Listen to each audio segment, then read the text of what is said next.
that glamour and cachet because it's like you get this glimpse into this inside world.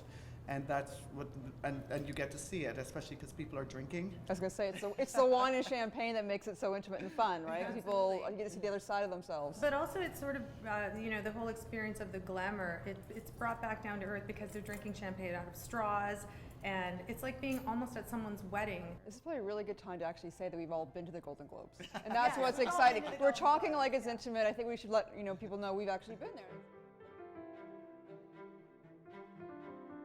I was remembering the party, I had a drink, I was walking around, I sort of took a step back, because I think I saw Susan Sarandon, I was kind of impressed, and I took a step back and I backed into it, it was Clint Eastwood. And I was like, oh my God. So then I said, oh, I'm sorry, and I took another step back, and then there was backed into Kevin Costner, who was like 6'1", and like they totally stood up to what you thought they should be, like they were really strong, powerful men. You talk about star power and how it emanates off people, and I'll never forget Tom Cruise behind me, coming through one of many secret doors that they have at these ballrooms, and just simply saying to me, excuse me please, because I was standing at the bar, and I felt him before he even spoke. That just star power emanates off some of these people. It could have been the Scientology. It could have been. I remember meeting Hugh Jackman, and he was with his wife, who's also an actor.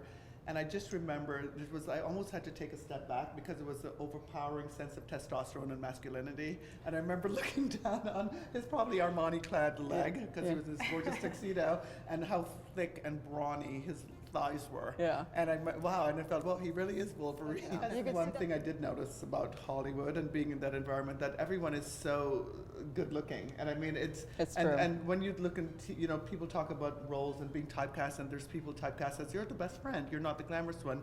But they're all good looking. Yeah, it's true. Just everyone is gorgeous. Even the ones you don't think are, like some actors you think, okay, kind of Yeah, they're they're character actors, and you the see next them off, door, and you're like, oh my God. There's a certain freak of nature status to being a movie star, right? Yeah. There's also a genetic lottery, a lot of those people. Yeah, like when I saw Angelina Jolie, and I remember she was walking into the ballroom, and her features were just they were just like leaping off her face because they were so lush and powerful. Yeah. And it's sort of startling. Yeah, because it's genetic, right? It's like you're like seeing an alien because they're just so different. And then the opposite, Jennifer Aniston, who is so much more beautiful in person, her skin, her makeup, her hair, and she's so natural, that California girl, and she just comes into the room and your jaw drops when you see her in person.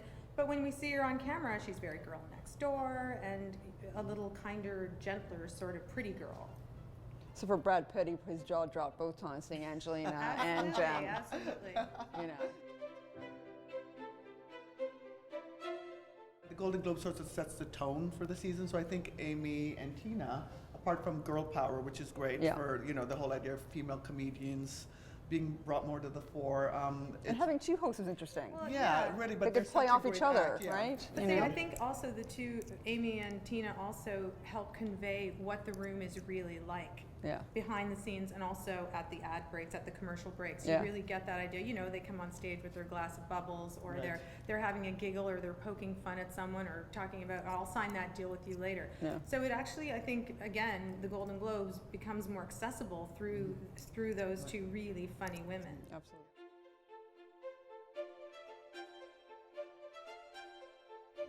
When you're in the ballroom, you don't feel any less prestigious than anyone else.